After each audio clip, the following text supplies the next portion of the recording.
Սոսի հեռուստատեսության եթերում իր աշխատանքն է սկսում լուրերի լրատվականը, բարև ձեզ։ Հուլիսի 10-ին ժամը 23-ի սահմաններում Կապան Քաջարան ճանապարհին Գեղի գյուղի խաչմերուկի մոտ VAZ-2106 մակնիշի ավտոմեքենան գլորվել է ձորը։ Վարորդը եւ ուղևորը մարմնական վնասվածքներով տեղափոխվել են Կապանի բժշկական կենտրոն։ Կատարվում է քննություն։ Այս մասին տեղեկանում են ոստիկանության պաշտոնական կայք էջից։ Հուլիսի 11-ին ժամը 10:59-ին տեղեկություն է ստացվել, որ Սյունիքի մարզի Կապան քաղաքի Արամ Մանուկյան փողոցի թիվ 1 շենքի 3-րդ հարկի երեսպատման սալիկները թուլացել եւ կախվել են, առկա է ընկնելու վտանգ։ Դեպքի վայր է մեկնել մեկ մարտական հաշվարկ։ Հրշեջ փրկարարները ապա մոնտաժել են թուլացած սալիկները։ Այս մասին տեղեկացնում է արտակարգ իրավիճակների նախարարության պաշտոնական կայքէջը։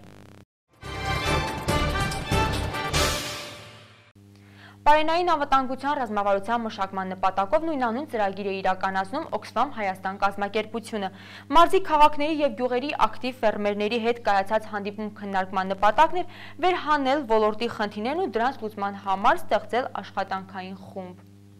Գյուղատնտեսության եւ պարենային անվտանգության ոլորտներում առկա խնդիրները մարզային մակարդակով վերհանելու նպատակով Oxfam Հայաստան կազմակերպությունը Կապանում էր։ Քննարկման մասնակիցները Սյունիքի ողջ տարածաշրջանի գյուղերից եւ քաղաքներից էին։ Վերջիններիս հետ էլ նախաձեռնողները միտք ունեն համագործակցել եւ ստեղծել մարզային աշխատանքային խումբ նշված ոլորտների խնդիրների լուծման նպատակով։ Վերհանել համայնքային տեղական մարզային մակարդակից, որպեսզի հնարավորության սահմաններում ներկայումս ընթացող ավելի շատ կառավարության մակարդակում գործընթացներում ապահովել հասարակ ֆերմերների, ինչպես նաև արտադրողների եւ վերամշակողների ներկայացվածությունը։ Նշեմ, մասնավորապես տվյալ դեպքում Oxfam-ի հայաստանյան մասնաճյուղը գյուղատնտեսության նախարարության հետ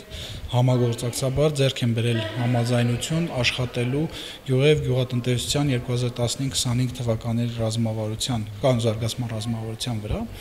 որտեղ շատ կարևոր դերակատարություն է տրվում նաև գյուղատնտեսության եւ պարենային անվտանգության խնդիրներին։ Հենց տվյալ խնդիրների լուծմանն է ուղղված պարենային անվտանգության ծրագիրը, որ ունի 50,000 շահառու։ Նրանք մանր ֆերմերներ են։ Բիզնես ձեռնարկությունները ունեն նաև իրենց մեջ սոցիալական կոմպոնենտներ, որոնց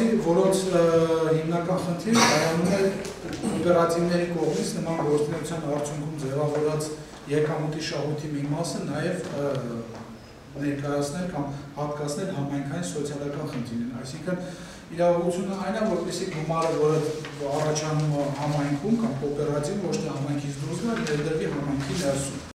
Կազմավորված աշխատանքային խմբերին պարբերաբար կտրվի պարենային անվտանգության հարցերով խորհրդատվություն, ինչպես նաև կիրականացվի մոնիթորինգ պարենային անվտանգության ռազմավարության իրականացման համար, քանի որ Oxfam Հայաստան կազմակերպությունն իր ծրագրային քաղաքականությունը երկրի միայն 2 մարզերում՝ Տավուշում եւ Վայոց ձորում է վարում, Սյունիքում կազմակերպությանն աջակցում է ընդդեմ իրավական կամայականությունների հասարակական կազմակերպությունը։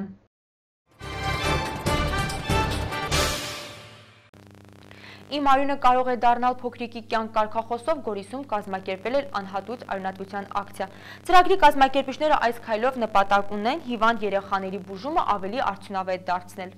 Ջինիշյան հիշատակի հիմնադրամի աջակցությամբ Գորիսի պետական համալսարանի ուսանողական ծրագրային թիմը «Իմ արյունը կարող է դառնալ փոքրիկի կյանքը» կարգախոսով կազմակերպեց անհատույց արյունատվություն հաշվի առնելով, որ ներկայումս արյան փոխներարկման կարիք ունեն հիվանդ երեխաներ։ Անվարձահատույց դոնորական ակցիան կարևորվում է արյան բաղադրամասերի պաշարները, որոնք գտնվում են արտակարգ իրավիճակների արյան բանկում, այդ պաշարների առաջին հերթին թարմացման նպատակով։ Ներկայումս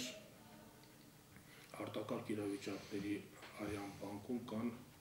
250 միավոր թարմ սառեցված պլազմայի պաշար, ինչը անհրաժեշտ է փոխներարկումային բժշկական օգնության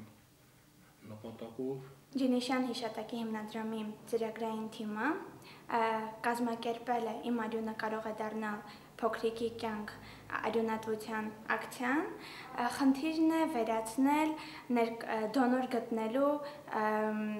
դժվարությունը։ Ծրագիրը նպատակ ուներ հիվանդ երեխաների բուժումը ավելի արդյունավետ դարձնել, օգնել նրանց, որոնք բուժման կարիք ունեն, գտնելով անհրաժեշտ դոնորներ։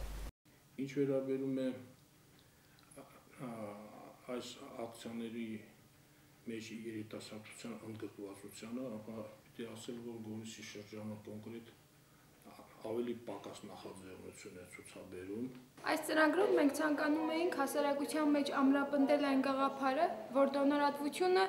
մարդասիրական քայլ է, որը հնարավորություն է ընձեռնում փրկել փոքրիկ երեխաների, մարդկանց կյանքը։ Եվ մենք հույս ունենք, որ այսօրվա մեր հանձնած արյամբ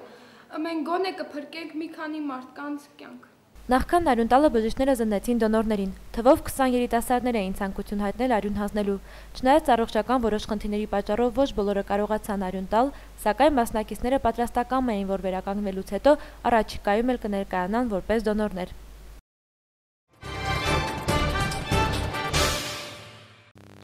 Իմ Հայաստան համահայկական փառատոնի շրջանակում Սփյուռքում գործունեություն ծավալող 9 պարային համույթներ ելույթ ունեցան Հայաստանի Հանրապետության առաջին երիտասարդական մայրաքաղաք Սիսիանում։ Այս տարի փառատոնը Հայաստան է կանչել աշխարհի 12 երկրներից 38 պարախմբերի։ Մեծ երազ էր մեր բոլորին համար, որ օրը Հայաստան կանք եւ գարենանք հայկական բեմերում վերաբարել։ Սփյուռքում ապրող երիտասարդների երազանքն իրականություն է դարձնում Հայաստանի Հանրապետության Սփյուռքի նախարարությունը։ Իմ Հայաստան համահայկական փառատոնի շրջանակում Սփյուռքում գործունեություն ծավալող 9 պարային խմբեր ելույթ ունեցան Հայաստանի Հանրապետության առաջին երիտասարդական մայրաքաղաք Սիսիանում։ Նախ ողջունում ենք Սյունիքը, Սիսիանը, շատ հաճելի է եւ հբարտ ենք, որ այս սուրբ տարածքում ենք, քանի որ պատմական մեծ նշանակություն ունի։ Հիմա պարելու ենք մենք Շադախի ռազմապար, դե արդեն պարի անունը ինքը ասեց, ռազմական պար ենք պարելու, այսօր սիսիանցիների համար։ Տեսնենք այդ ոգին ինչ է տալիս նրանց։ Սաթենիկ Խաչատրյանը Սիսիանը եկել Ռուսաստանի Դաշնության Պյացի Գորիս քաղաքից, պարում է անի պարախմբի կազմում, հայերեն բաց չի խոսում, բաց պարում է, համոզված է յուրաքանչյուր հայ իր կատարումներով պետք է ապրեցնի հայկական ժողովրդական պարը։ Յուրաքանչյուր հայ պետք է հայկական ազգային պար պարի, նպաստելու մեր մշակույթի տարածմանը։ Մեծ պատիվ է ներկա գտնվել այստեղ, տեսնել, որ այսքան մեծ թվով հայեր են երկրպագում իրենց մշակույթը եւ հպարտանալ դրանով։ Լուիզա Օգանեսյանը Ուկրաինայում հանդես է գալիս Հայաստան համույթի կազմում, մեծ պատասխանատվություն է այդ անվան ներքո պարելն, ասում է, հայրենիքում է արդեն 3-րդ անգամ, Խարկովում կարոտում է ու հենց այդ կարոտից էլ նոր ուժ է ստանում իր պարը։ Խարկովում հանդիսատեսը շատ լավ է վերաբերվում հայկական պարին, երբ բեմում Հայաստանն է, այնտեղի հայերը շնորհակալություն են հայտնում մեզ, ասում են ձեր պարով մեզ տեղափոխեցիք մեր հայրենիք Հայաստան։ Մեզ համար մեծ հաճույք է հանդիսատեսին մատուցել հայկական գեղեցկությունը։ Քուվեյթի Շաքե պարախումբը մինչ ելույթ ունենալը եղել է Շաքեի գեղատեսիլ ջրվեժում, խմբի անդամները երբեք չեն մոռանա ջրվեժի գեղեցկությունը, իսկ ձայնը միշտ կհնչի նրանց ականջներում, իրենց պարն այսուհետ նմանվելու է Շաքեին, ջուրն էլ պարում էր ժայռերին։ Արդեն մոտավորապես 7 տարի է, որ այս պարախումբը գոյություն ունի, եւ մեզ համար շատ մեծ իմաստ ունի, որտեղ կհավաքի այս բոլոր երիտասարդությունը եւ կներկայացնի հայկական մշակույթի մասը քաղաքին։ Մշակույթը դպրոց եւ եկեղեցի ունենալը շատ մեծ դեր կխաղա մեր քաղաքը բահելու, որտեղ լեզուն պահպանված է, կրոնքը պահպանված է, հայոց պատմության մասին կսորվենք։ Այս բոլորը մանավանդ արաբական երկրների մեջ շատ պահված է։ Հայկական ժողովրդական պարեր միայն հայերը չէ որ ներկայացրին, Աննան ազգությամբ ռուս է, սակայն մեծ հաճույքով է պարում։ Որոշումը կայացրել է ընկերուհու հետ Լիպեցկի կռունկ պարախմբի աշխատանքներին հետևելուց հետո։ Սովորում է հայերեն, որպեսզի ավելի լավ հասկանա հայերին։ Էլինե Ավետիսյանը ի տարբերություն սփյուռքահայ շատ ու շատ պարող պարողիների խոսում է հայերեն, հեռավոր Սոչիում է ապրում, սակայն ամեն օրը Հայաստանոտ է։ Մենք առաջ անգամ ենք այստեղ, բայց 90%-ը вообще ընդհանրապես չի եղել Հայաստանում ու այս տարի sense եղավ, որ մենք կարողացանք Հայաստանում։ Եվ հայրենիքը դուրս եկա, կանչում եք։ Այո, ես Ռուսաստանում ամեն առավոտ զարթնում եմ եւ իմ հայրենիքի մասին եմ մտածում, որ գամ ստեղ, շատ եմ սիրում։ Իմ Հայաստանը Սիսիանում համախմբեց արտերկրում եւ Սիսիանում գործող պարային համույթներին։ Ելույթ ունեցան նաեւ Սիսիանի երկարվեստի ներկայացուցիչները։ Մշակութային այս երկխոսությունը կրկին Հայաստան կկանչի սփյուռքահայ երիտասարդներին ու ոչ միայն նրանց, համոզված են Հայաստանի Հանրապետության Սփյուռքի նախարարությունում։ Բոլորս գիտենք, որ Սփյուռքի նախարարության բոլոր ծրագրերը ուղղված են հայրենականչությանը, հայրենադարձությանը։ Ինչքան շատ հայեր մենք բերենք Հայաստան, ազգային մշակույթի հետ շփվեն հայոց հողի հետ, մշակութային մեր օջախները այցելեն, այնքան իրենք հայությունները կպահեն իհարկե։ Իմ Հայաստանը մեր երկրում անցկացվում է 2012 թվականից, համերգային ծրագրերն ընդգրկում են նաև Արցախ աշխարհը։ Այս տարի փառատոնը Հայաստան է կանչել աշխարհի 12 երկրների 38 պարախմբերի, մինչև Որոտանի ափին հանդես գալը Սիթիանում հյուրընկալված 9 պարախմբերը ելույթ են ունեցել նաև Արցախում։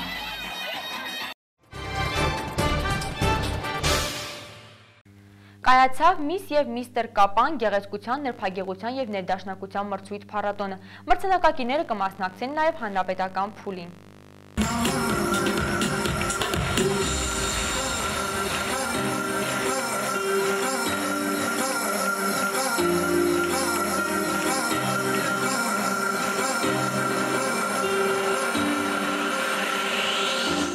Մարզկենտրոնում կայացավ Միս և Միստր Կապան գեղեցկության, նրբագեղության և ներդաշնակության 10-րդ հոբելյանական մրցույթ փառատոնը։ 3 տարիքային խմբերի փոքրիկները ներկայանալով տարբեր ոճերում ցուցադրեցին իրենց գեղեցկությունն ու կարողությունները։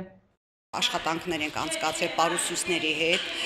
Երեխաները այսօր ներկայանալու են 3 ոճերում՝ դեֆիլե, ազատ եւ դասական պարերով։ 3-ից 12 տարիքային խմբերով, այսինքն 3 տարիքային խմբերի մեջ է լինելու մրցակցությունը։ Այս տարի ունենք նոր մրցանակներ, փոքրիկ արքայադուստր, նաև արքայադուստր տիտղոսները, Միս Սյունիք եւ Միստր Սյունիք, ինչպես միշտ գիտեք, մինի միսեր եւ առաջի գլխավոր մրցանակներ։ Մեծահասակներին իրենց հետևեթանքով չզիջող այս փոքրիկներից յուրաքանչյուրը գեղեցիկ է յուրովի, հաղթելու ցանկություն էլ բոլորը ունեն, սակայն մրցույթի կանոնակարգը պահանջում է ընտրել լավագույնին։ Ես առաջի անգամ եմ մասնակցում, կցանկանայի հաղթել, ընդհանրապես դժվար չէ այս նախագիծը, բայց բոլորին մաղթում եմ, որ եթե չհաղթեն, հույս ունենամ, որ կհաղթեն։ Ես կցանկանայի հաղթել և ունենալ շատ գեղեցիկ տիտղոս։ Մասնակիցներին քաջալերելու և հաղթական թագը փոխանցելու համար բեմահարթակ բարձրացան նաև 2013 թվականի հաղթողները։ Ես անցյալ տարի հաղթողն եմ և այս տարի եկել եմ։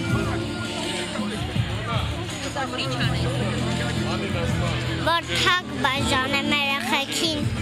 Ես եկել եմ այս տարի, որպեսզի բաժանեմ հաղթողներին թագեր, և ես անցած տարի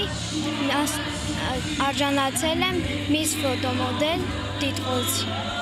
Մրցանակակիրները կմասնակցեն նաև հուլիսի 15-ին կայանալիք հանրապետական Միս և Միստր Հայաստան մրցույթ փառատոնին։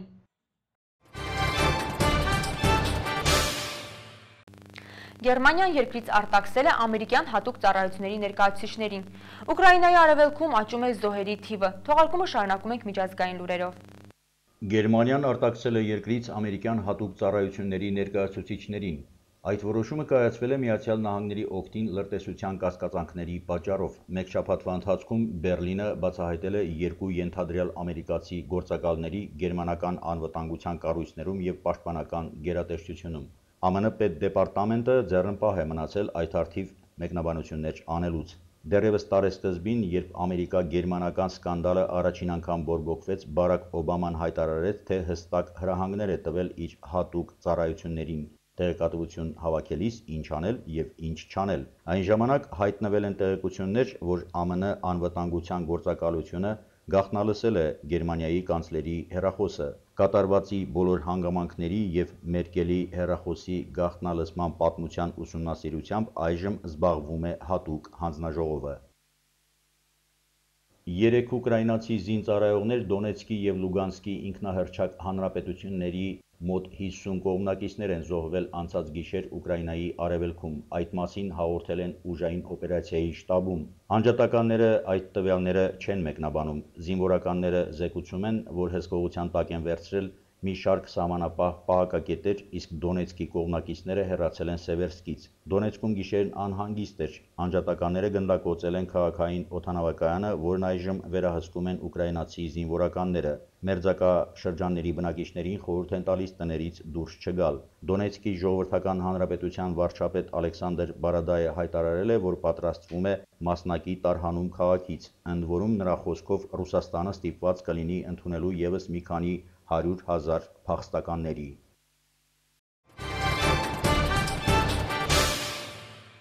Այս ժամի համար պատրաստել էինք այսքանը, ես ձեզ հրաժեշտ եմ տալիս, մաղթում հաճելի հանգստյան օրեր։